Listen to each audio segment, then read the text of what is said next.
Hey everybody, welcome back. In this video, we're talking about this Olight Osight optic right here. So this is a 3 MOA Green Dot. I have it mounted currently onto my Fusion Firearms XP Pro Comp.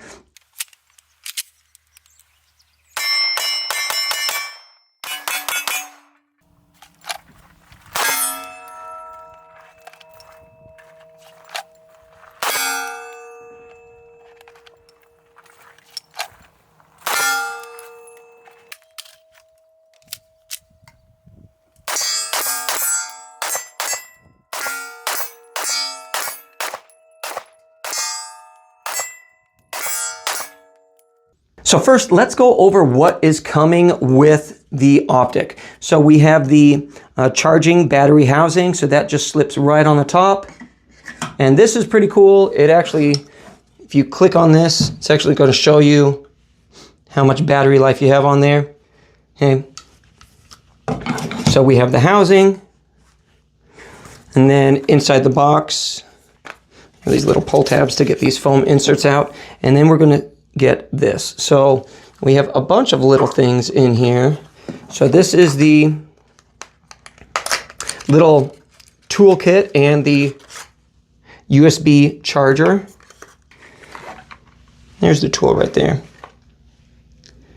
All right, so it has the little Allen key on that end and then a flat head on this end. So this is how you're going to mount it with those screws, and then this is how you adjust the windage. And then, well, here's a cover and cloth. So cover for this, and then a cloth to clean off your reticle.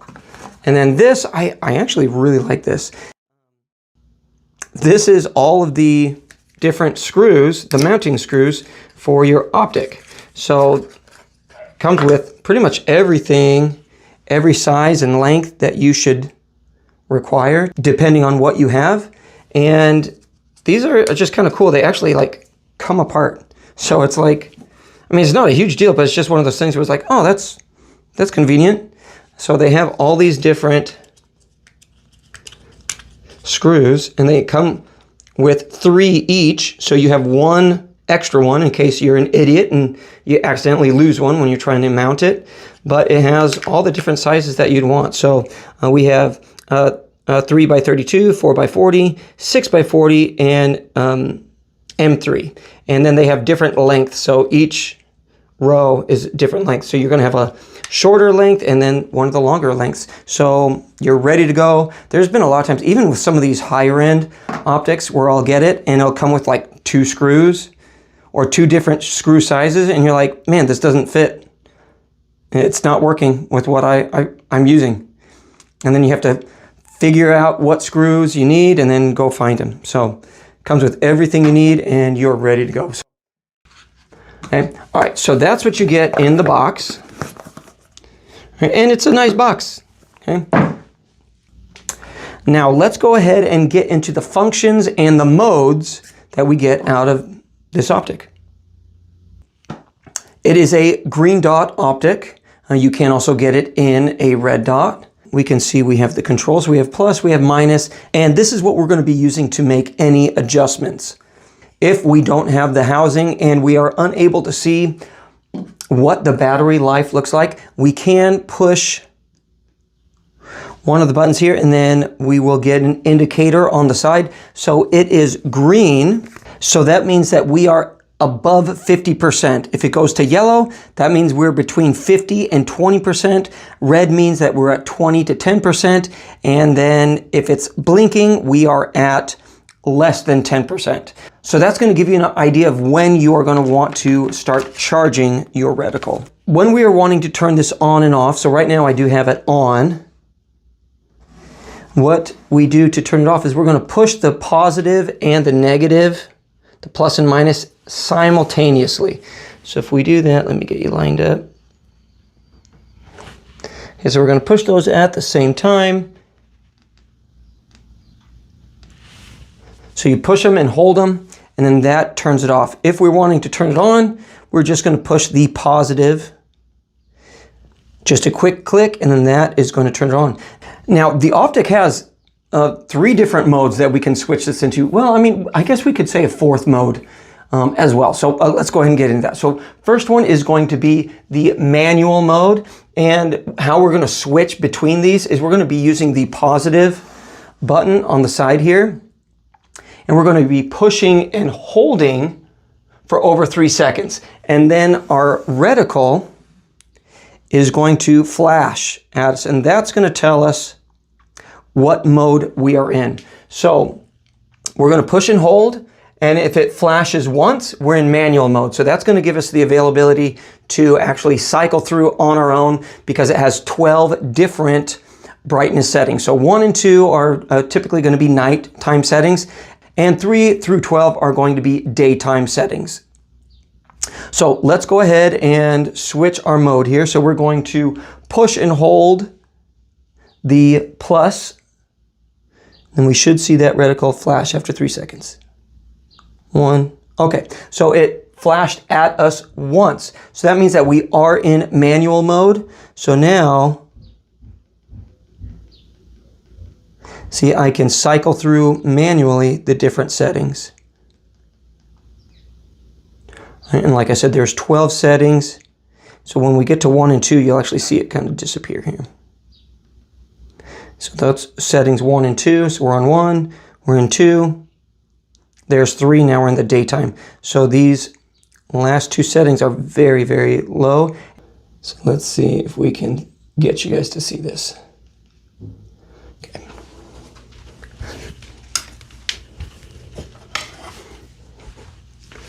Okay, yep, there you go. So 1 and 2 are for nighttime shooting.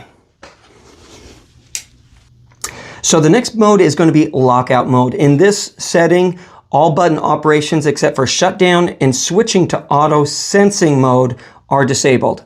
So we're going to push and hold the plus button for 3 seconds. It should flash at us twice. 1, 2.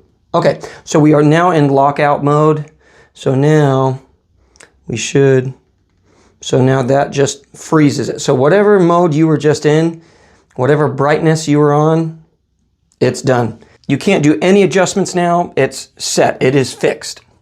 Now the third mode is going to be your auto sensor mode. So this is different from the motion sensor mode. So here we're going to do the same thing. We're going to push the positive button, and we're going to hold it for 3 seconds, and we should get 3 flashes. So hold for 3 seconds. 1, 2, 3.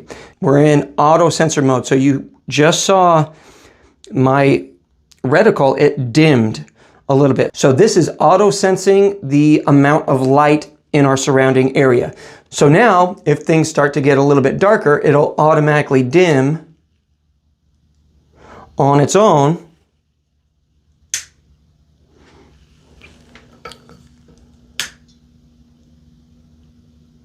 And then as it gets brighter, it will brighten on its own.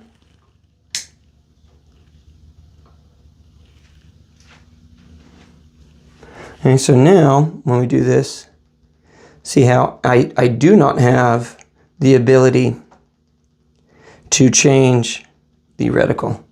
But if we, I don't know how well you can see that or not. Now this is the setting that I prefer to have it on. It's going to auto adjust for the amount of light in the surrounding area. It's going to auto turn on and off because we have the motion sensor on, and so everything is going to be automated. I don't need to worry about turning anything on or off. I don't need to worry about adjusting the brightness. It's all just automatically done. Now, if you want to turn the motion sensor off, which I don't see why you'd want to, the shake away mode, you are going to just double click the negative and hold. So we're doing 1 and then a second one, and we hold it. So if it flashes twice, that means that the motion sensor, the motion sensor is off. So 1, 2. Should get 2 flashes after 3 seconds. 1, 2. Okay, so now motion sensor is off. So now if we want this to turn off, we have to do the double click, press and hold in order for it to turn off. So we are now responsible for that battery life. Now the battery life on here, depending on which reticle is on or like which brightness, it goes from, so if you're in mode 12, or the 12 brightness, number 12 setting, then that one is at 430 hours. But if you're doing, so let's do the lowest daylight, that's 4,857 hours it's saying. And then if we're in mode 2, which is a night vision, 65,000. Mode 1, that's 70,000. So you do actually have quite a lot of battery life, but you are going to run out eventually. So if you are going to do it, if you are going to do this where it's like, hey, you know what, I'm in charge of, you know, turning it on and off, put that auto sensor on so that it dims and brightens on its own, and that's going to really save that battery life. So let's go ahead and switch it back to our motion sensor so we can get the shake awake and the auto turn off. So one click with the hold on the negative, 1, 2.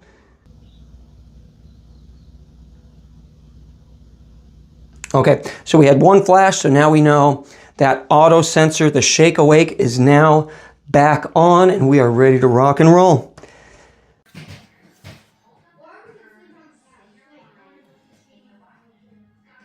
Now, with it all said and done, what are my overall thoughts about this Optic? I like it. I really do. I think it is all around very, very good for the price. The clarity on the glass is very nice compared to some other budget optics that you're going to look into. A lot of times you'll get the tinting on it isn't very good, and so you'll get a lot of like kind of bleed through, a lot of like weird discoloration from light and stuff being out in the sun. And I'm from Arizona, that's where I do all my shooting, so that kind of becomes a big deal. You know, it's one of those things where it doesn't mess it up. It's just noticeable, and in the moment of shooting you really don't notice it that much, but it's just kind of a nitpicky thing. So this being about 160 bucks, we don't get any of that weird flaring or weird discoloration when we are in the light. So I mean, really good job on that, especially for the price point. I like the different modes. I like that it's a shake awake, and that's something where, I mean, that's a no-brainer. If your Optic it doesn't have a shake awake, that's just it, get another Optic. Okay? That should be pretty standard from here on out, especially if you're using this as some kind of defense firearm. If it's in your cabinet, if it's in your vehicle, whatever the case is, you don't want to have to take time to try to turn it on. You need it on right away. So that is exactly what you want out of an Optic.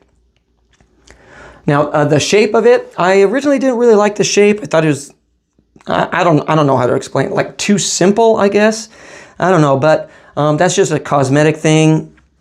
It looks okay. But I mean, I'm not going to gripe about that too much. I like the simplicity of it.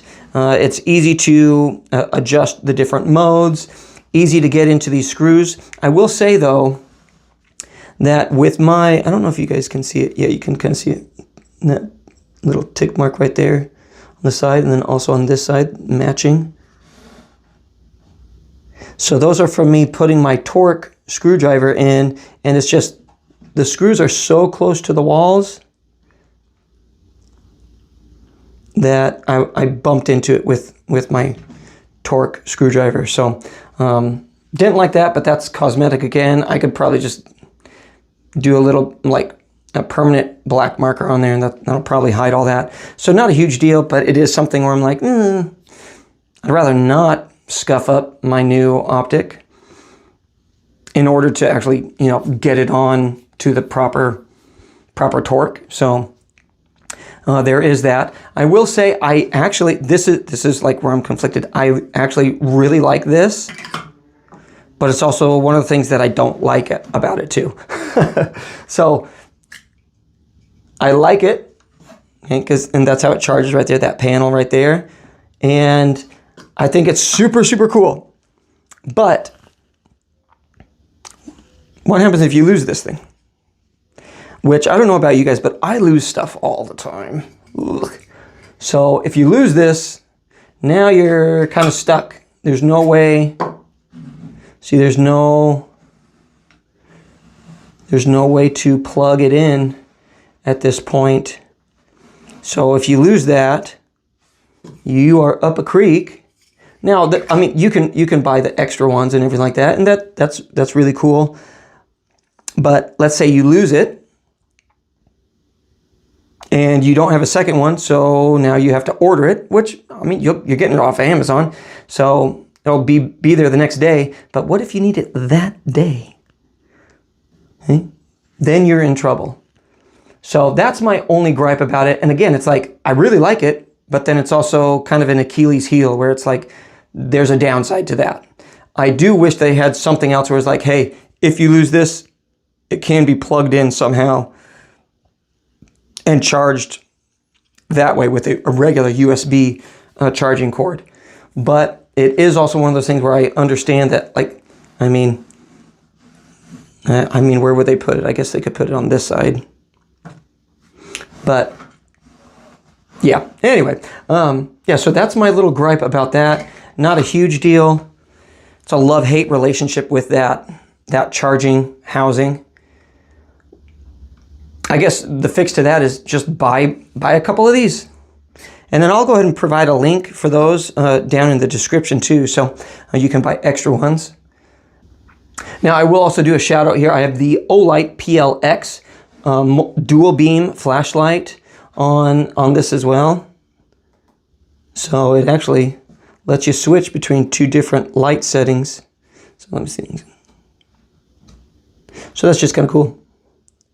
I do have a video for that up as well, so I'll put a link for that if you guys are interested. All right, everybody, that's going to do it for this video. Let us know down in the comments what you think about the Olight Osight 3 MOA Green Dot Optic. Don't forget to like, comment, and subscribe to the channel. And until next time, we'll see you later.